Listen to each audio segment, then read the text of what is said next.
The following is a presentation of Muddy River News. Do we know where the shooting actually took place? Was it at the residence on West Jefferson? It was actually in the street out in front of the residence.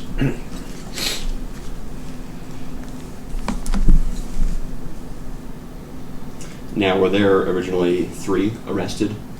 There were 3 taken into custody. 2 of them have since been released, and the 1 has been formally charged. Okay. Were those family members, or who were they? They were friends. Friends, okay.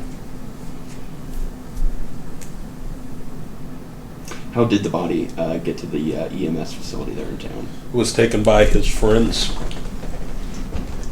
Were those the same 2 friends who were taken into custody? Okay.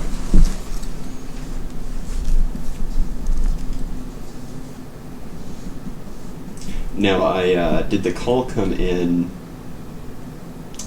do you know, after the body was already taken there? No, we don't know that, really, because it took us, well, we got the call at 12:30, and they were there before 10 till, so not 20 minutes. But he'd already been taken to the ambulance. And actually, I think on his way to Springfield, or to Quincy at that time. Gotcha.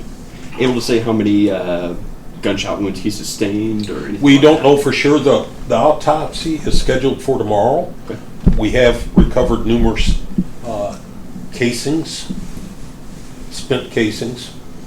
So I can say he was shot several times. Still looking for a murder weapon? No, we didn't. We recovered the murder weapon Where was it? in the residence at 505. At West Jefferson or is Jefferson?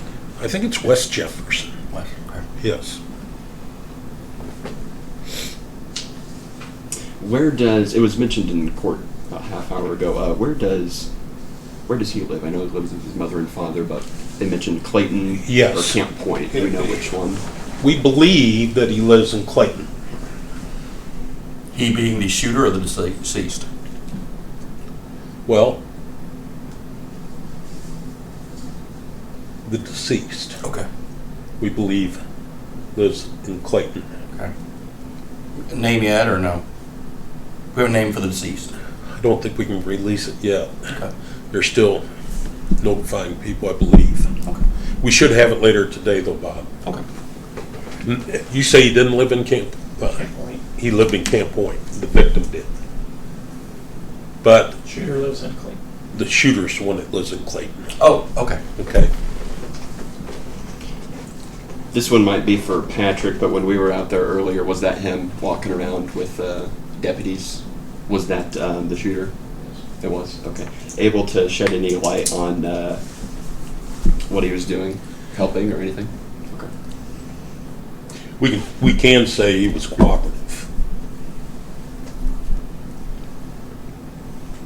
Just kind of overall, you know, as a reporter, everyone here can probably relate to this. It just kind of feels like one after the other when it comes to gun violence. It does. Do you think this just kind of adds on to that? What's your take on that? Well, I know that there is a past history between the victim and the shooter, okay? And there has been incidents involving both of them and other members, your friends and family. So I don't think, as law enforcement, they weren't totally surprised that something happened, because we have been up there a number of times on calls for service. But as far as overall, I don't know that shootings are up in the country overall, but I think it's just a very trying time for everybody in the country, and tempers are short. The economy, of course, has something to do with it, and then people's attitudes, not only towards law enforcement, but towards each other, has something to do with it, I'm sure. It was mentioned in court, just kind of referring back to a past incidents with the victim and the deceased, or the shooter and the deceased, Yeah. excuse me. It was in late July. There was an incident at the Casey's there in town. What was that about?